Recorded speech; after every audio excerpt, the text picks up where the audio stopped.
My name is Angela East and I'm going to describe to you my experience of trying to learn the Cel-tic Jig by Aaron Minsky.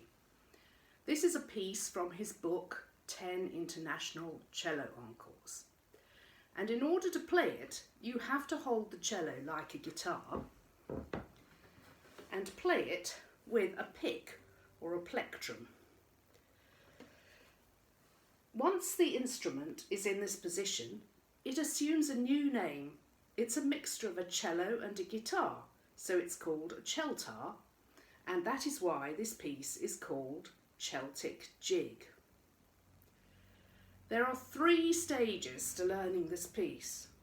The first stage is to learn the piece normally with a bow and to memorise it, because when you're trying out a new technique, you don't want to be wondering what the next note is.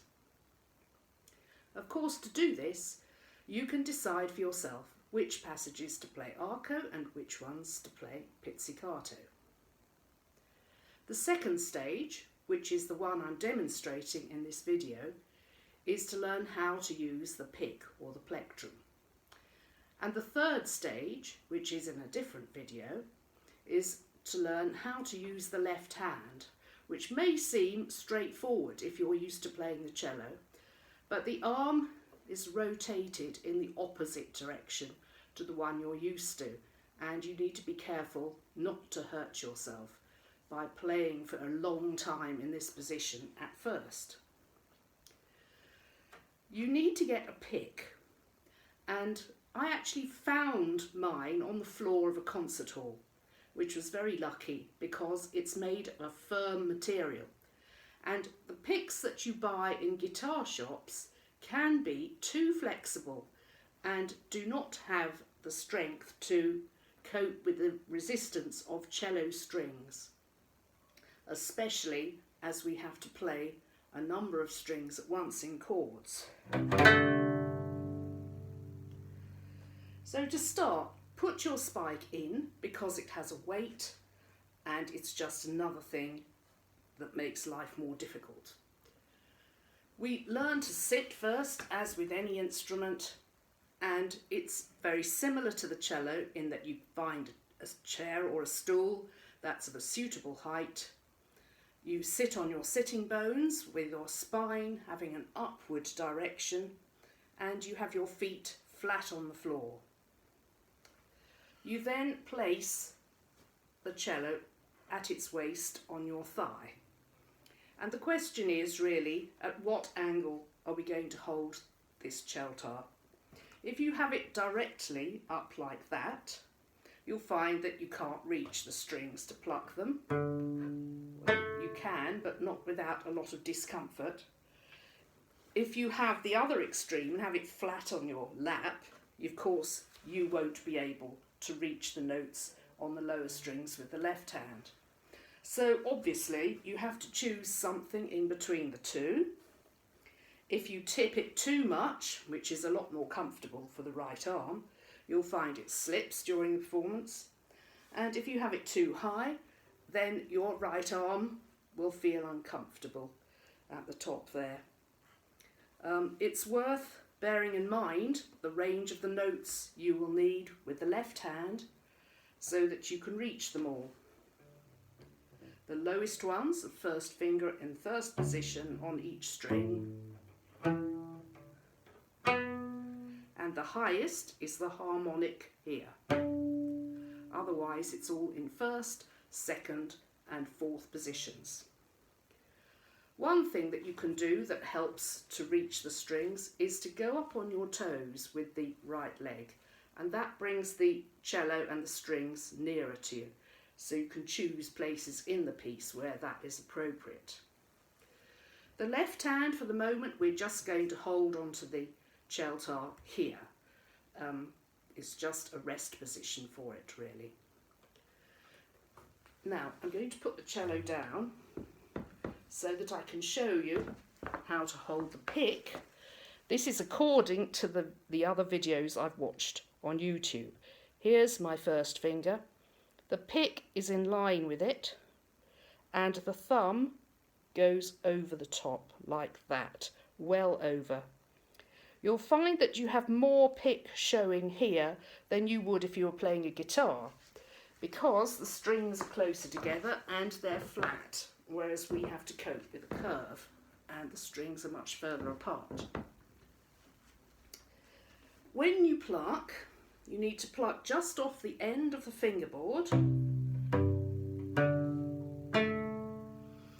If you pluck on the fingerboard where we'd normally pluck, you'll find during the performance that your pick keeps hitting the fingerboard and you will hear the clattering noise as an extraneous sound.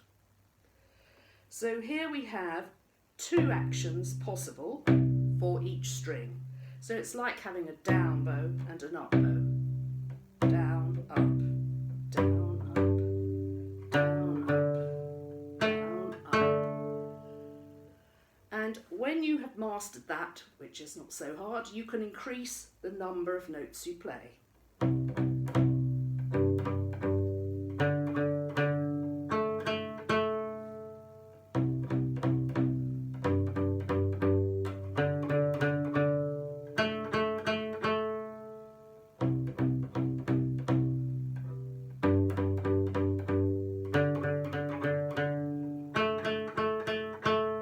So on. This will actually cover you for bars 7 to 22 that are all on one string, apart from one note in each phrase, which is on the lower string. So this piece is in 12/8, so you get 1, 2, 3, 4, 2, 2, 3, 4, 3, 2, 3, 4, 4, 2, 3, 4. And that's repeated firstly on the D string and then on the G string, and the last phrase on the D string is just all Ds.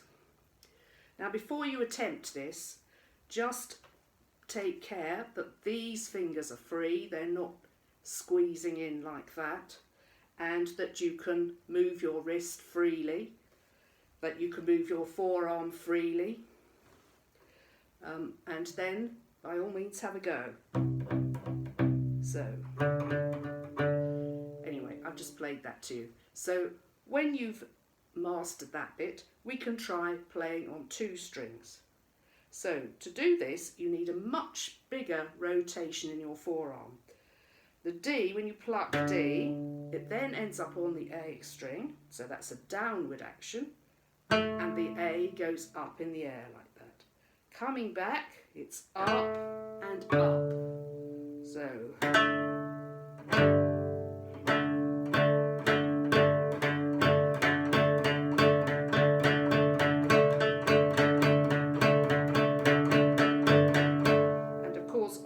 stroke, you want to make sure that you are actually hitting both strings, you don't miss them. You can see it's not so easy to do that.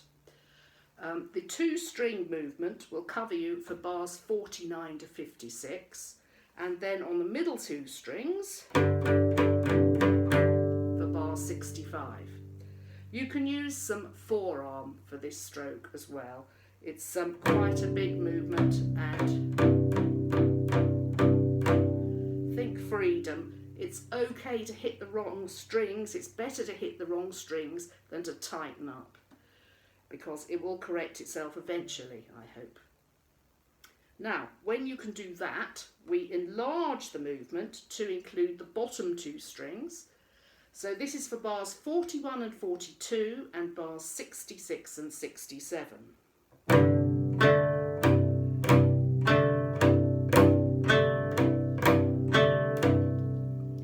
And after that, with just the C for bars 33 to 42. And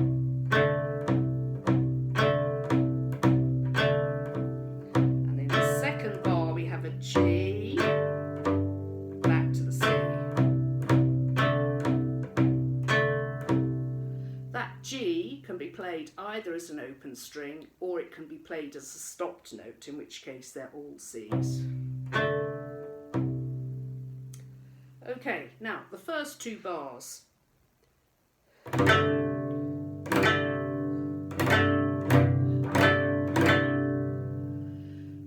notes need to sound even, and you can use your whole arm to do this. Whole arm. The second bar, if you try it with a metronome, often comes out slower than the first bar. So you want to make sure that that's the same speed. And after you've practiced bars 3 to 6, which we will do next, you need to practice the join between bar 2 and bar 3, because you're going from a great big movement there to a very refined movement there, and that can be quite tricky. So first of all, bars 3 to 6. Now this is more complicated than the others. D, A, D, A. It may look simple, but you have to make sure you don't hit the wrong strings. So when you play the D, you have to clear the A string, jump over it, and then come back to the A, and on the fourth note, jump over it again to come back.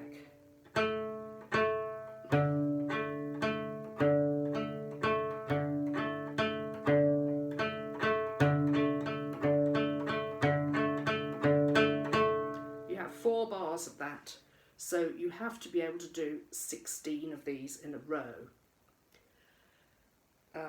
Here we are. 2, 3, 4, and you need to practice it all day really. It does take a while to get that, and you can see that my own playing is not perfect. Now when you've done that, we have to join from